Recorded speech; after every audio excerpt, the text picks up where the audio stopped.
Listo. Entonces, tema que vamos a ver hoy, las 7 palabras dichas en la cruz por Jesús cuando estaba pendiendo o colgando de la cruz. ¿Sabe usted a qué hora fue crucificado Jesús? Cuando leemos la Casiodoro de Reina y Cipriano de Valera, no me dice hora, nos dice cómo es que. Se les olvidó. La hora novena. ¿Cuál es la hora novena? Ok.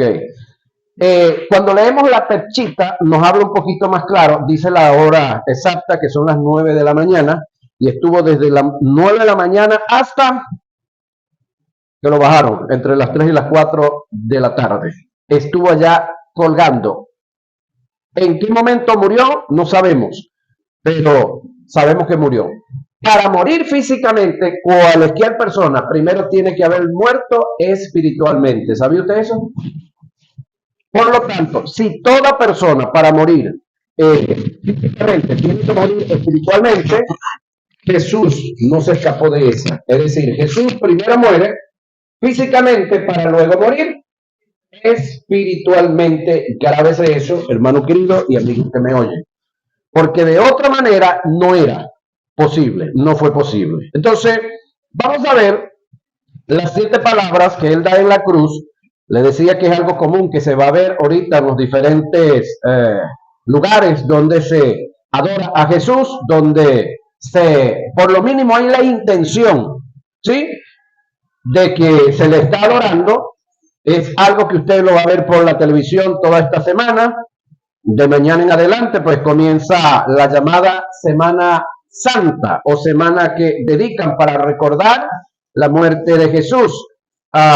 Diría yo que ojalá no se quedaran o no nos quedáramos solamente hablando de la muerte, sino que pasáramos un poquito más allá, porque la muerte es algo que en su gran mayoría de las personas lo saben, ¿sí?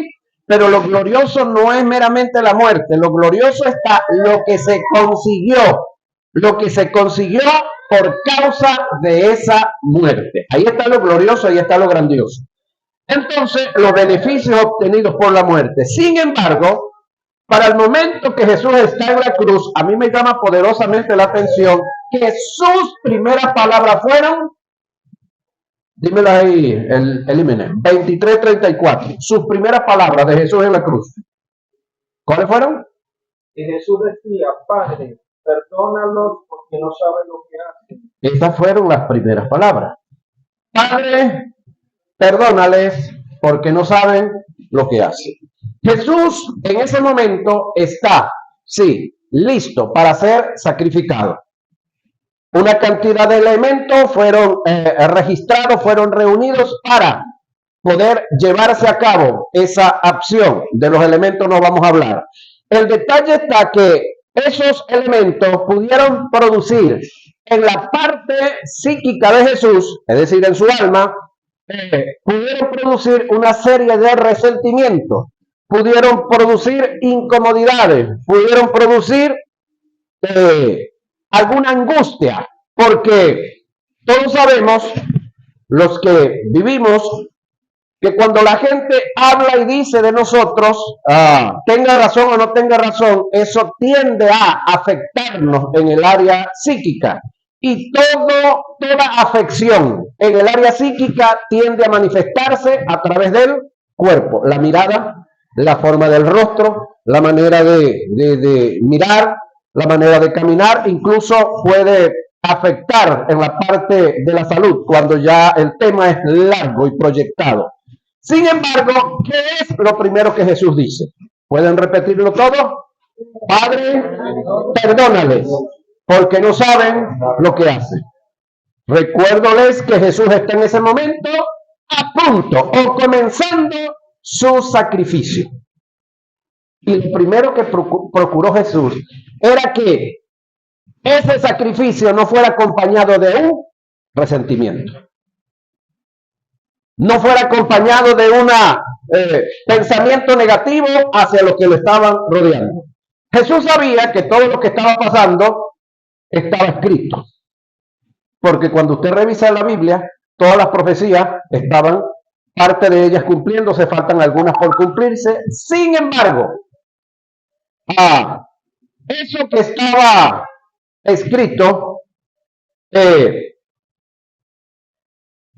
Jesús era tan humano como usted, como yo, que apela al Padre que perdonara a todos los que estaban en el entorno, y entendiendo y conociendo que Jesús es Dios, y entendiendo que Él no va a demandar nada que Él no viva, entonces ya en su corazón estaba preparado el perdón. Se refiere al Padre que no les tome en cuenta ese pecado, que los perdone, porque ya en lo interno lo había hecho. Ahora la pregunta es, ¿cuántos de los que estaban ahí y de los que habían colaborado con esa crucifixión habían reconocido que lo que estaban haciendo era malo? Ninguno. ¿Qué nos quiere decir esto? Que no es necesario que la gente reconozca que nos faltó, que no es necesario que la gente reconozca que nos está hiriendo, que no es necesario que la gente reconozca que estoy dolido o está dolida, sino que es necesario que nosotros, como hombres y mujeres de Dios que estamos viviendo y presentando a Dios una vida, como dice Romanos capítulo 12, que estamos presentando nuestro cuerpo en sacrificio vivo al Señor, que ese sacrificio no debe de ir acompañado de resentimientos. El ejemplo lo tenemos ¿en quién? En Jesús. Ahora, desde el mundo que nosotros vivimos, religiosamente hablando, la mayoría venimos de allá, nos enseñaron que hasta que no vengan de rodillas, con la barriga pegada en el suelo, de repente con vejigas debajo del pie descalzo, si no vienen de esa forma a pedirnos perdón, no debemos perdonar. Ya va. ¿Eso nos lo enseñó Jesús o nos lo enseñó la religión o los líderes de la religión?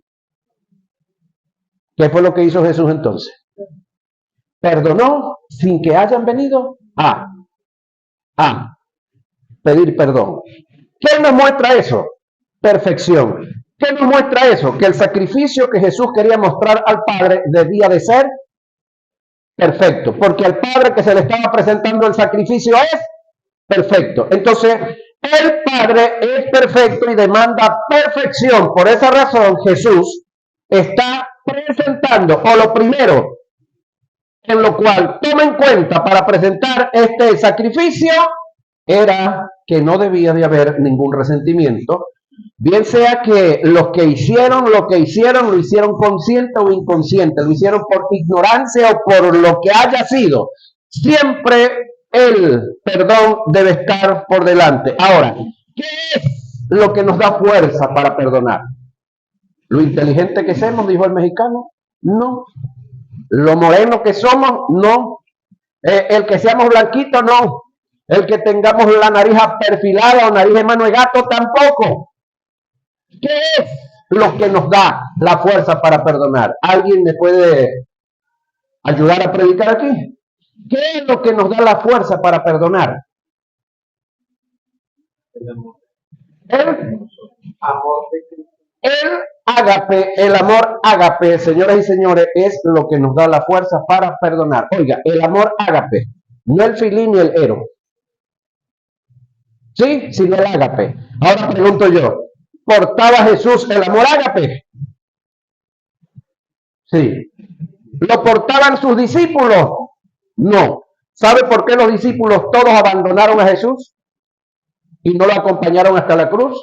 Y uno que dijo antes de este acontecimiento, él dijo, Señor, si me fuera preciso, yo voy a la cruz contigo. Y cuando le hicieron la primera pregunta por allá en el patio de Anás y le preguntaron, mira, tú como que eres de los de el que está allá, no, yo no soy. Y le volvieron a preguntar y él dijo, no, yo no sé.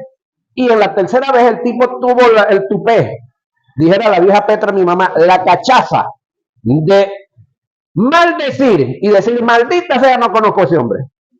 Después de haber andado 3 años y medio con él comiendo y bebiendo.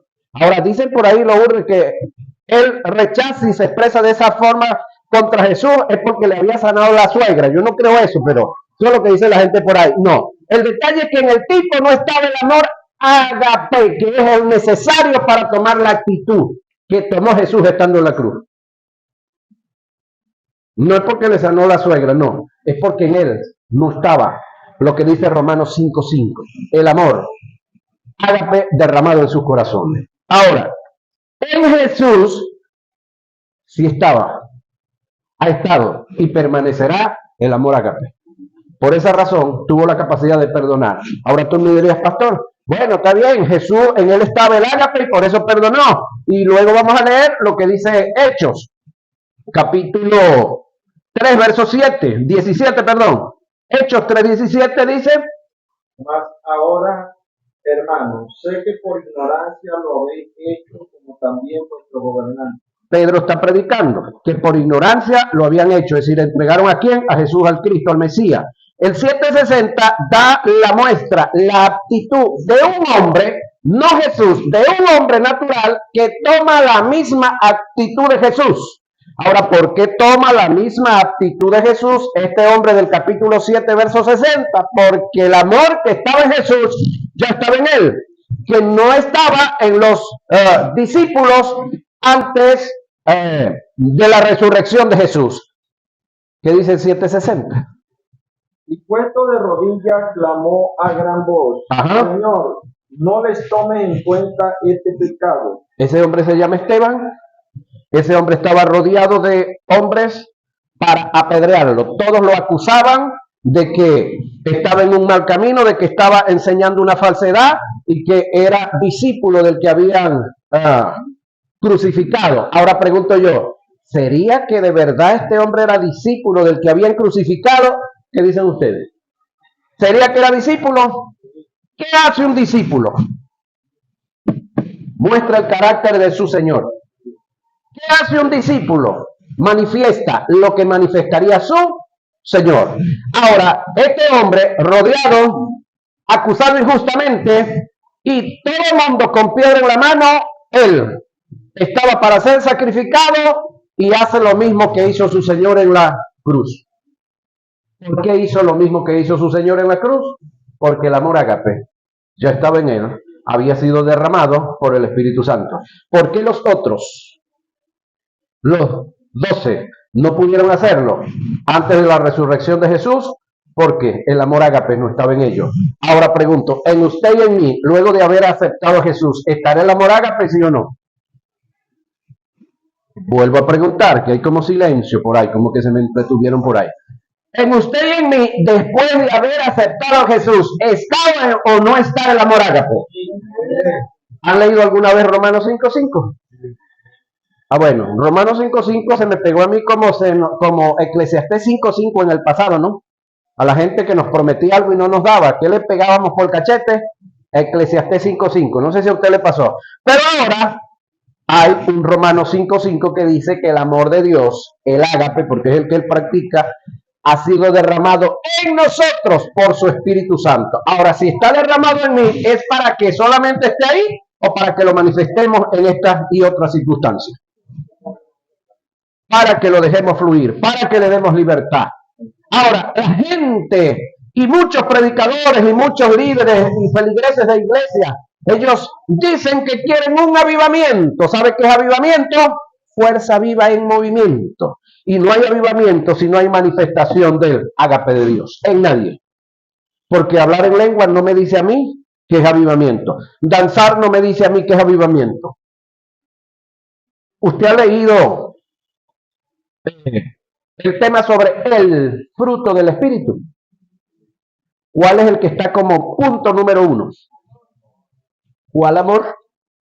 El que usted le dice a su amiga, te amo. Ese. El que usted le dice a su mamá, te amo, cuando se porta bien y le da la arepa recién.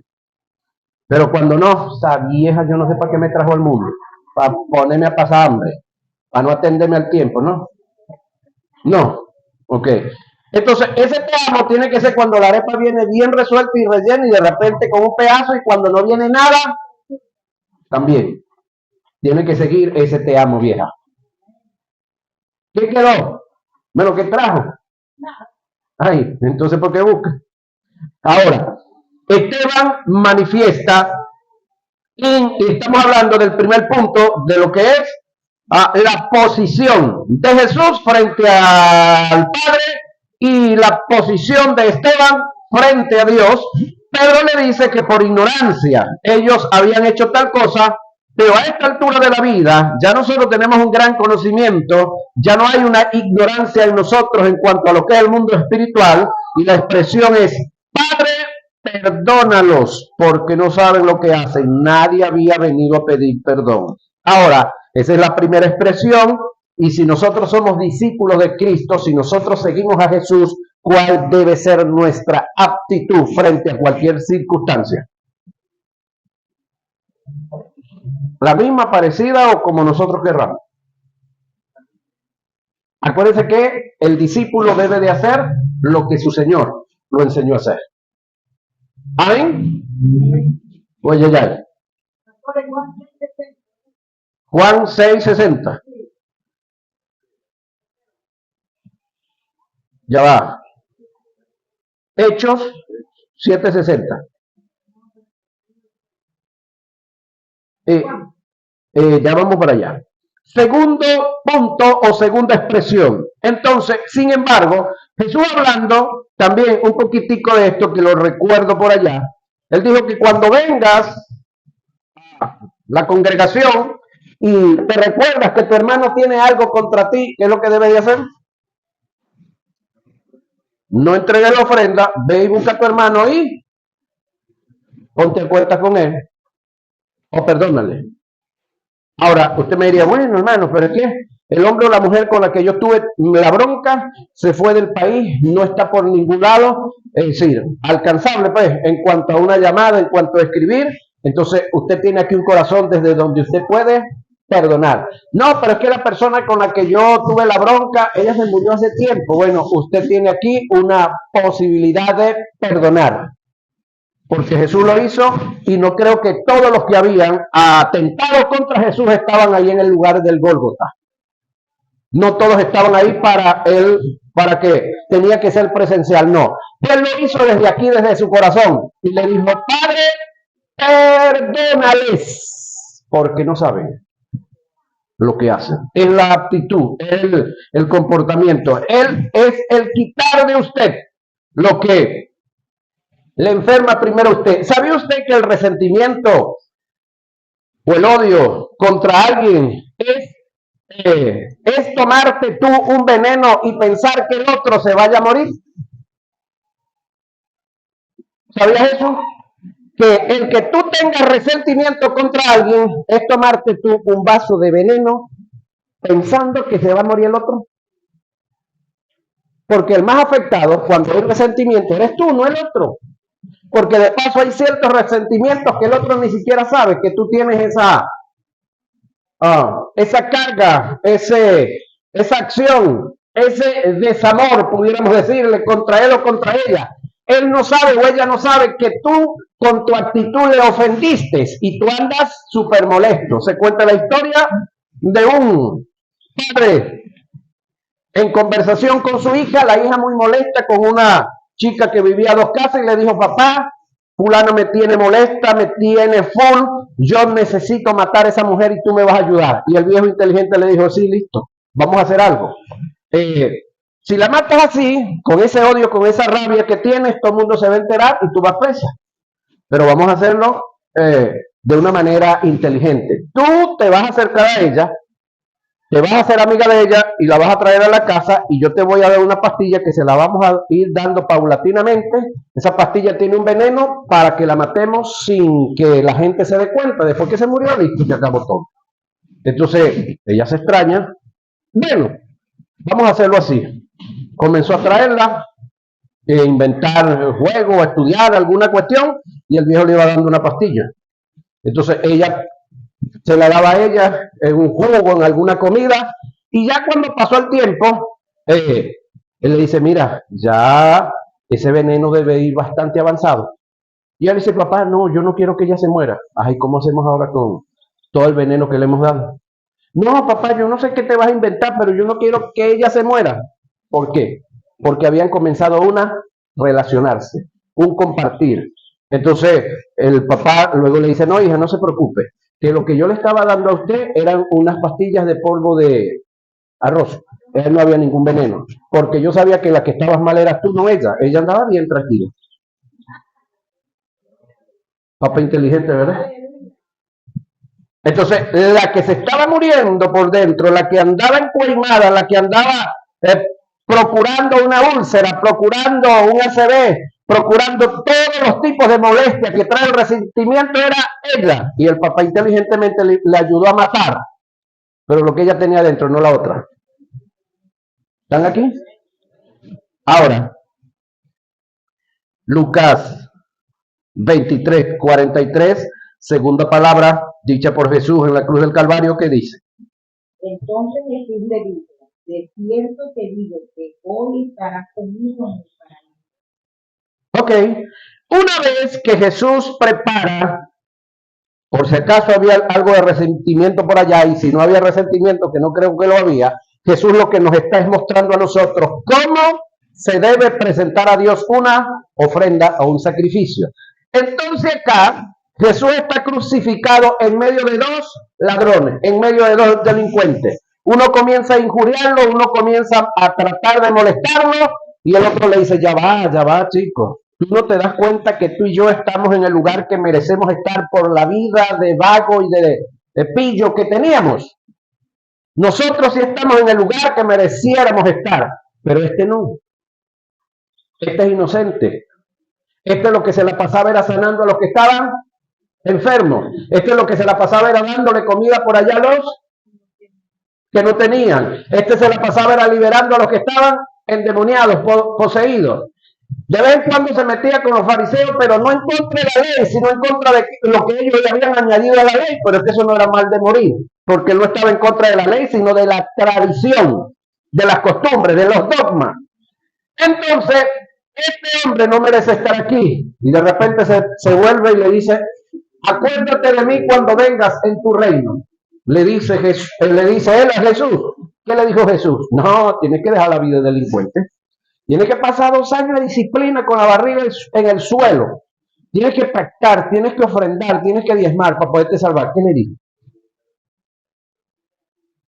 Si estás en concubinato, tenés que dejar, pero tenés que casarte para poderte salvar. ¿Quién le dijo? De cierto te digo hoy. Ahí debiera estar una coma. Eso tienen que irlo acomodando poco a poco. De cierto te digo hoy. Estarás. Busca el verbo ahí. Estarás. El verbo. Conmigo en el paraíso. ¿Por qué Jesús suelta esa expresión? 1. Porque él estaba limpio. Si había resentimiento, ya él se había puesto a cuenta con el Padre y de paso le está pidiendo al Padre que perdone a todos los que estaban ahí haciendo el trabajo que ellos estaban haciendo. Y ahora entonces se presenta la oportunidad de salvar a un delincuente. No era un santico. No era uno que vivía en culto, de campaña en campaña, de vigilia en vigilia, que se la pasaba estudiando la Biblia. No, un delincuente que lo reconoce como Dios y de paso es el único hasta donde yo he visto en la Biblia que reconoce la resurrección de Jesús, porque ni siquiera sus discípulos ni su madre creían en la resurrección. Y este individuo le dice, acuérdate de mí cuando vengas en tu reino. Oiga esto. Ellos 3 sabían que los romanos no estaban jugando carrito ahí, de que los 3 se morían ese día. Pero este tipo le dice, acuérdate de mí cuando vengas en tu reino. ¿De qué está hablando? Nosotros nos matan hoy, pero tú vas a resucitar. Acuérdate de mí cuando vengas en tu. Es decir, no solamente hay esta vida física, hay otra vida, la cual tú vas a tener un reino. Yo no sé si usted entiende y capta eso, ¿no? Ahora, acuérdate de mí cuando vengas en tu reino. De cierto te digo hoy. Promesa. Hoy estoy comprometido aquí con los 2 brazos abiertos. Desnudo en pelota, porque Jesús no estaba con el trapito que lo pone la Iglesia Católica. Dice que sus vergüenzas estaban siendo exhibidas al aire. Y ni por eso Jesús estaba deprimido, estaba incómodo, sino con toda esa posición le dio salvación a uno que estaba ahí. ¿Qué le dice a usted? Que porque tiene un solo pantalón como el de la canción aquella, que porque tiene un solo interior que tiene que lavarlo en la noche para ponérselo hacia otro día, usted no puede predicar. Jesús no tenía ni eso y predicó. Y le brindó la salvación a uno que estaba ahí, a punto de perderse. El otro también tuvo la oportunidad de salvarse, pero no le echó mano, porque el Salvador lo tenía en medio de los dos. ¿Qué hizo uno de ellos? Murmuró, blasfemó, criticó, y el otro reconoció, ya, a punto de morirse. Y Jesús, ¿qué le dice? De cierto te digo, hoy estarás conmigo en el paraíso. Muchos han dicho, no, que Jesús se lo llevó de una vez. No, escúcheme. Jesús en ese momento, que ya está a punto de morir, o una vez que murió Jesús, ¿a dónde cree usted que fue? ¿Al paraíso? ¿Al cielo? No. Jesús estaba en posición, en condición de pecado. Jesús estaba, y al morir tuvo que irse hacia donde se van los pecadores. ¿A dónde van los pecadores cuando se mueren? Díganlo, que parece que les da miedo, ¿no? ¿A dónde se van los pecadores cuando se mueren? Jesús, aunque no era un pecador, estaba en esa posición y tuvo que irse también al infierno por 3 días y 3 noches.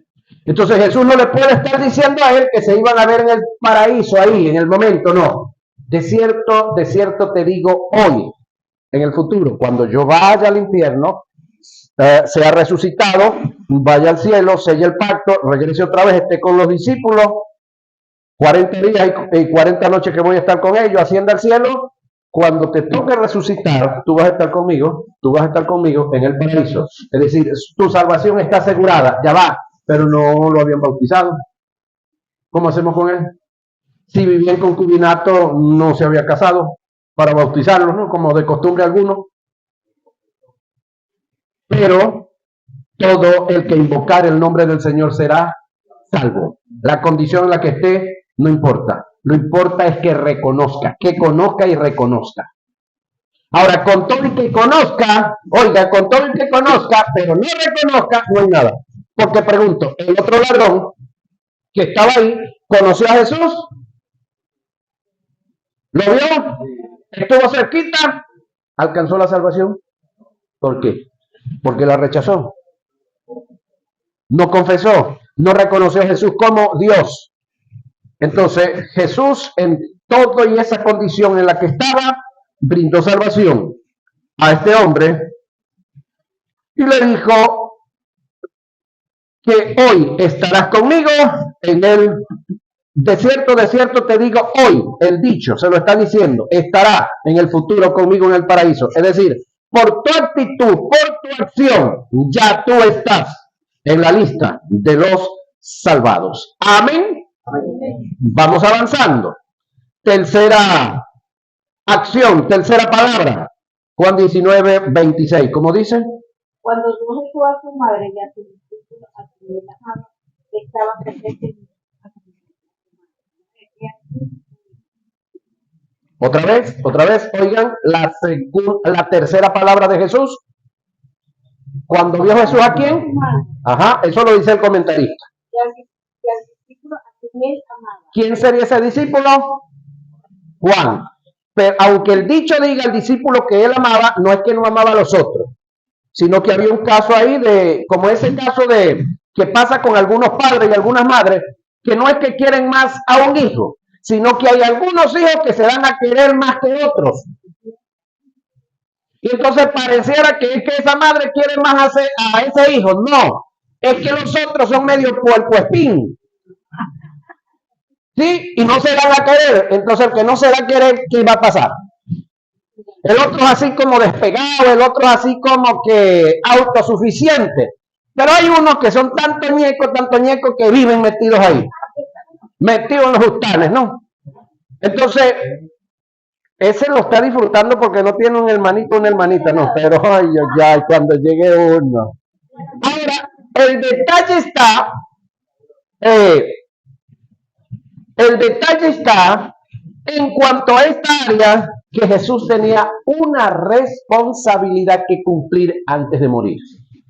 ¿Cuál era la responsabilidad? Jesús, desde el punto de vista de la ley, era el primogénito. El primogénito, por causa de la ley, tenía la facultad, la oportunidad de heredar el doble, de la herencia, valga la redundancia, entre los demás hermanos, pero tenía una responsabilidad, que él tenía que asistir a su madre y a su padre hasta la muerte. ¿Sí? Tenemos el caso acá, que Jesús está en la cruz, pero ya va, Jesús tenía más hermanos biológicos. Sí, medio hermanos, porque eran hijos de José y de María. Él era hijo de María solamente, no era hijo de José, pero igualito fue el que abrió matriz, era el primogénito. Entonces él tenía que cumplir con esa responsabilidad. Oiga, antes de concluir en el sacrificio y en la etapa de su vida en la tierra. ¿Cuál fue? Que su madre no debía de quedar desprovista. ¿Por qué no se la deja a uno de sus hermanos? Porque ninguno de los cuatro creía en él. ¿Y sus hermanas? Tampoco. Ellos vienen a creer en Jesús después que Jesús resucita. Pero ninguno de ellos creía en él. Entonces él tiene una responsabilidad. Como hijo, él tiene una responsabilidad terrenal que no debía de desatenderla. Entonces, por eso, a Juan, que era uno de los más apegados a él, entonces le entrega la responsabilidad de su madre. ¿Por qué no le entrega la responsabilidad de José? Porque se cree que ya José había muerto. Se cree que ya José había partido. Escúchenme. El tiempo de vida de los hombres en tiempo de Jesús se estimaba entre los 50 y los 55 años. Se cree que su nacimiento, o el tiempo de casarse, matrimonio, entre los judíos estaba entre los 20 a 30 años. Se cree que José estaba en esa etapa, 20 a 30 años. Póngale 20. Vámonos por la parte más bajita. Que José tenía 20 años cuando se casó. Ok, añádale 30 años del comienzo del ministerio de Jesús. Entonces José, incluso cuando Jesús arranca el ministerio, ya no estaba en vida. Por esa razón de José no se habló más. Eso es lo que se estima. Ahora, cuando Jesús tenía 33 y medio, que es él aproximadamente cuando muere, José no estaba por ningún lado, la que estaba era María. Por naturaleza las mujeres duraban más en aquel entonces. ¿Por qué razón? Porque su trabajo era un poco más leve y no iban a la guerra. Entonces la mujer se preservaba un poco más, aunque daban a luz mucho. En el caso de María se estima, bíblicamente hay registrados que tuvo 4 hijos. Están los nombres, pero alguien dijo por allá sus hermanas. 4, el término sus hermanas mínimo eran 2. Entonces tenemos a 4 varones más 2, ¿cuántos serían? Jesús, 7. Se estima en la familia judía, normalito, estaban entre 8 y 12 hijos. Entonces por ahí se acerca un poco. Ahora, estamos en que Jesús entrega a ¿quién? A María, a uno de los que más mostraba su allegamiento y su acercamiento. Por esa razón, madre, he ahí tu hijo, hijo, he ahí tu madre, y de ahí en adelante, María se muda a la casa de Juan.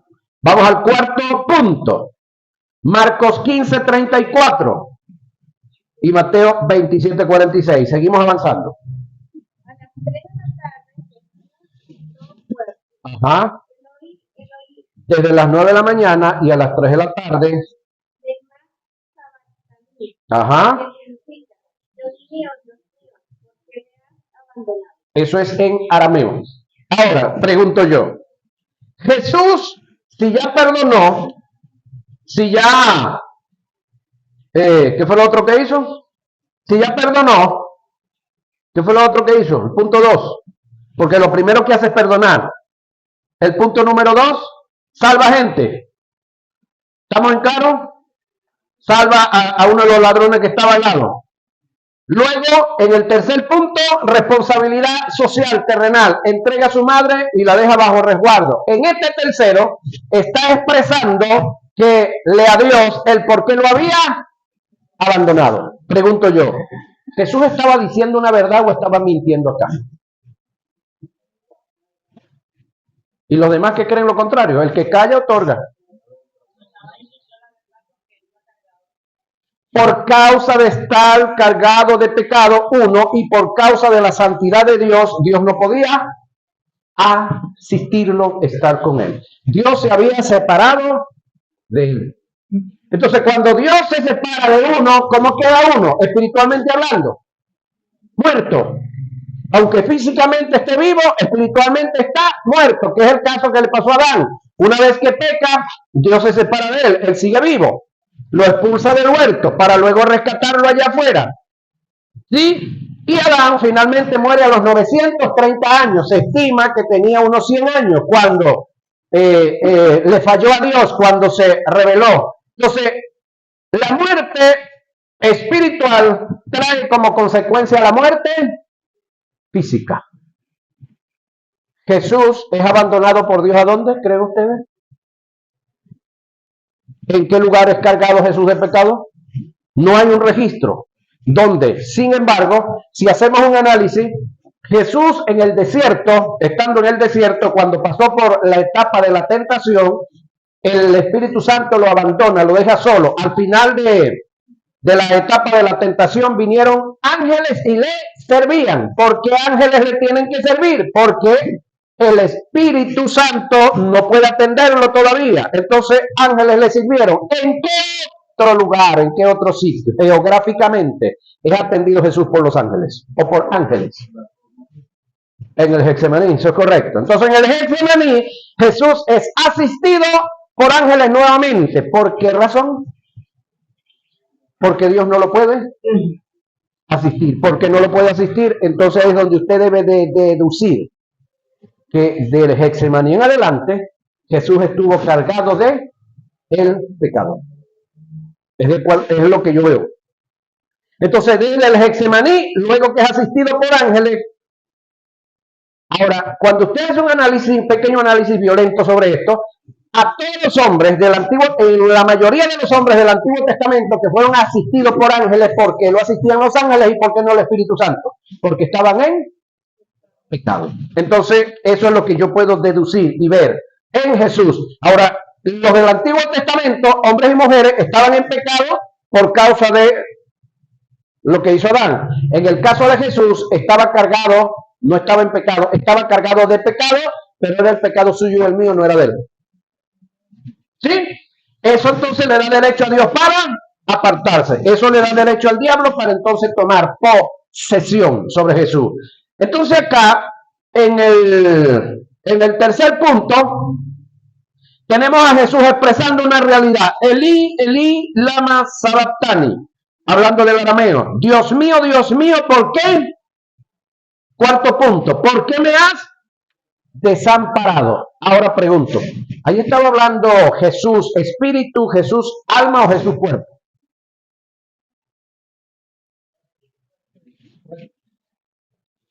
Por supuesto, el hablar está en el cuerpo. Pero ese cuerpo está expresando lo que había ¿dónde? Pero esa alma está expresando lo que había ¿dónde? En el espíritu, por supuesto. Porque Jesús había sido desamparado por Dios. Toda la persecución, todo el maltrato que se estaba dando era muestra de que no estaba siendo asistido por Dios. E incluso en algunas versiones dicen, luego que él dijo eso, bueno, vamos, está llamando a Elías, está llamando al profeta Elías, vamos a ver si viene a salvarlo, a ver si viene a bajarlo de la cruz, a ver si viene a quitárnoslo de las manos de nosotros. Entonces, como no vino Elías, como no hubo asistencia, aparentemente dijeron, este verdaderamente era un pecador, lo dijeron algunos. Este verdaderamente Dios lo está azotando y lo está haciendo a través de nosotros porque no lo asiste. Sin embargo, otros decían lo contrario. Ahí había un desacuerdo inmensamente. Gente decían este verdaderamente era el Hijo de Dios y otros decían que no. Ahora, seguimos avanzando sobre el quinto punto. ¿Sí? Juan 19:28. Después de esto, saliendo Jesús, pues ya todo estaba consumado, dijo, para que la escritura se cumpliese en José. Ujú. Y estaba allí una vasija llena de vinagre. Ajá. Y entonces ellos empaparon en vinagre una esponja y poniéndola en su hisopo, se le acercaron a la boca. Cuando Jesús hubo tomado el vinagre, dijo: consumado es. Y habiendo inclinado su cabeza, entregó el espíritu. Ahora tenemos a Jesús siendo inducido para tomar hiel y vinagre. ¿Por qué hiel y vinagre? La hiel y el vinagre, ¿qué eran en ese entonces? ¿Sabe usted qué era? Droga. Un tipo de droga para que su cuerpo no siguiera sintiendo el dolor. Es decir, el diablo estaba tratando de que él buscara de entre la naturaleza creada por Dios, porque la hiel es algo natural en los animales y el vinagre es algo producido desde el punto de vista natural. Esa mezcla iba a dopar, a meter a Jesús en una nota y no iba a sentir el dolor como lo estaba sintiendo. Ya eso estaba profetizado, estaba dicho. Y Jesús no buscó excusa en nada para o por causa del dolor que estaba padeciendo. Ahora, ¿en qué buscamos nosotros escudarnos cuando tenemos un dolor? ¿En qué se excusó Jesús o se escudó? En nada. Es más, Jesús prueba el vinagre, no lo toma, lo tiene que expulsar. Aunque la tentación está ahí en la boca tuya, ¿qué tenemos que hacer? Rechazarla por causa del propósito, para presentar un sacrificio limpio, puro y santo al Señor. Entonces Jesús rechaza esa oportunidad de alivianar, ¿sí? Su dolor, de alivianar su padecimiento. ¿Sabe por qué lo hizo? Por amor a ti y por amor a mí. El 19:30, sexta y penúltima palabra de la cruz. 19:30 de Juan. Y se me prepara Lucas 23:46. Cuando Jesús hubo tomado el vinagre, dijo: consumado es. Esa expresión, consumado es la séptima palabra. Y ese consumado era que había llegádose el fin. ¿Sí? Que ya para lo que él había venido estaba teniendo conclusión. Que ya su etapa de dolor y de padecimiento, que fue intentado ser entretenido por el vinagre que había tomado, no lo había aceptado. Entonces ahora dice consumado es. Ese consumado es tiene que ver con la desgracia que vivió y que estaba viviendo el pecado. Que aunque el diablo no entendía ni entenderá, porque el diablo, aunque es un ser espiritual, no entiende lo espiritual del bien, porque la espiritualidad del diablo es de tinieblas, es lo que se conoce como espiritismo, no deja de ser espiritual, pero es del mal. Entonces, acá había llegádose la culminación de la etapa del padecimiento, de la etapa del sufrir, de la etapa del pecado y de la etapa de la maldad. Entonces Jesús dice, consumado es. Es la sexta y la última está en Lucas 23:46. ¿Cómo dice? Lucas 23:46, cerrando. Entonces Jesús llamando a Abraham, sabiendo Oiga esto. Jesús inicia perdonando. Continúa, hagámosle seguimiento. Continúa, salvando, perdonando. Continúa con responsabilidad social, cumpliendo con la responsabilidad social que él tenía que llevar a cabo. Continúa. Cuarto, inicia perdonando, continúa salvando, Tercera, su responsabilidad social.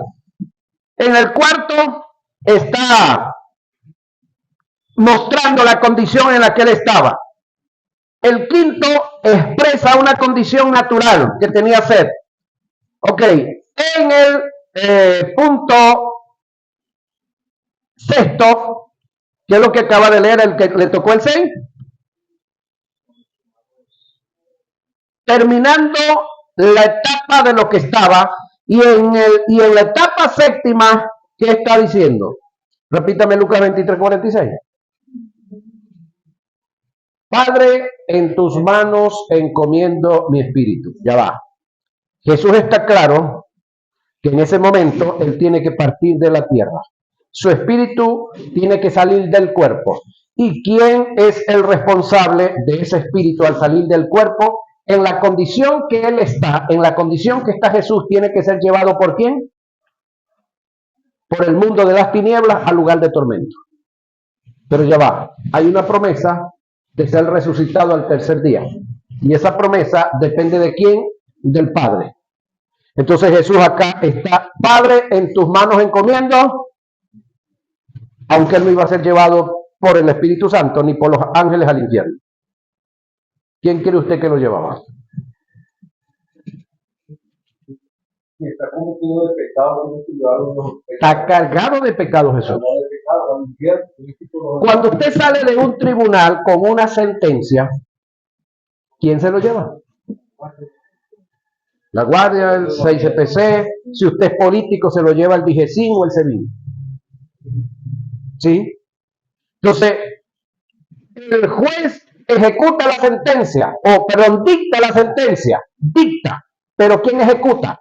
El cuerpo que está destinado para cargarlo y llevárselo a usted, para el lugar de reclusión, para el lugar donde tiene que pagar lo que le corresponde. Ahora, hay una promesa que él iba a estar en ese lugar solamente 3 días y 3 noches. Entonces Jesús acude nuevamente al Padre y le dice, Padre, en tus manos encomiendo mi espíritu. Si el Padre determina no cumplir esa palabra, ¿dónde cree usted que estuviera Jesús ahorita? ¿Sí? Pero como Dios no tiene problema con cumplir su palabra, porque Dios es un Dios amoral, no es inmoral. Dios es el que dice, o el que se comprometió con él mismo, el que dijo lo que dijo, y tiene, por causa de él, tiene que cumplirlo, porque si no lo cumple, deja de ser Dios, deja de ser moral, y deja de ser su palabra, su palabra. Y Jesús tenía mérito para decirle a Dios que encomendaba su espíritu, y en él no tenía pecado. Correcto, y era un mutuo acuerdo este procedimiento o este proceder. Sin embargo, por años hemos dicho que a Jesús lo llevó allá al infierno los pecados. Ok, pero haciendo un análisis un poquitico, dijera aquel candidato tuyo, más profundo, Jesús cuando va rumbo a la cruz, él dice, nadie me quita la vida. Yo la pongo para volverla a tomar. Entonces, lo que le da derecho al diablo para hacer todo lo que hizo, por supuesto, es el pecado, ¿sí? Pero Jesús todo lo que hizo y lo que padeció, no lo padeció por el pecado, sino por amor. Por esa razón, lo primero que comienza manifestando en la cruz del Calvario es amor, perdón. Padre, perdónale, porque no saben lo que hacen. Si la humanidad hubiese sabido lo que estaba haciendo, no lo hacen. Pero si no lo hacen, usted y yo siguiéramos perdidos. Ahora, hay algunos predicadores que en su desconocimiento y en sus emociones dicen, es que el diablo trabaja para Dios. No, el diablo como tal no trabaja para Dios. Lo que pasa es que el diablo es bruto y cada vez que trabaja el resultado le queda a Dios. Si él supiera que el resultado le va a quedar a Dios, si fuera inteligente no lo hace, pero como el animal ese es bruto, cada vez que trabaja el resultado le queda a Dios. Entonces, el diablo se basa y se vale de el pecado para matar a Jesús, ¿sí? Y el derecho que tiene, la adquisición de derechos que tiene es el pecado. Pero Jesús no muere exactamente por el pecado, Él muere porque se entrega. Y Él se entrega por amor. Entonces, ¿qué es lo que lleva a Jesús? Es decir, ¿qué es lo que lleva a Jesús como tal al infierno? Para luego salir, el amor que tenía y tiene por nosotros.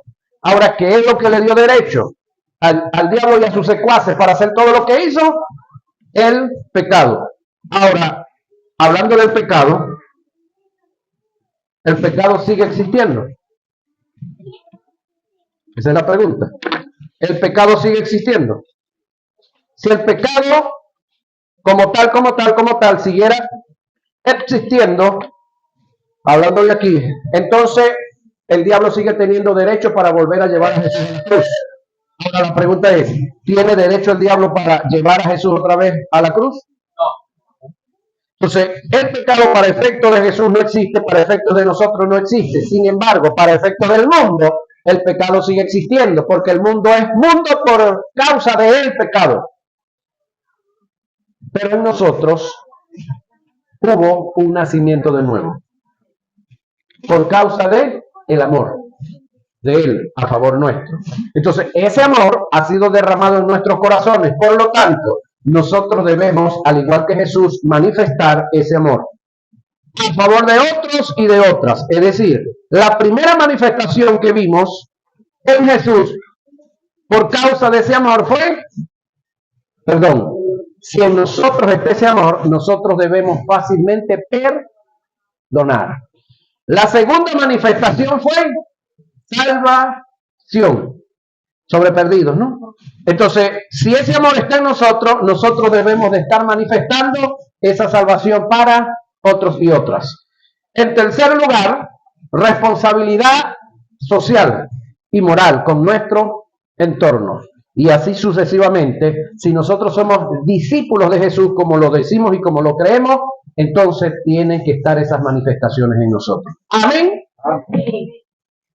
Póngase de pie para que le demos gracias al Señor por su palabra. Padre bueno, gracias te doy en esta hermosa hora, por esta hermosa ocasión, Señor, que tú me das juntamente con mis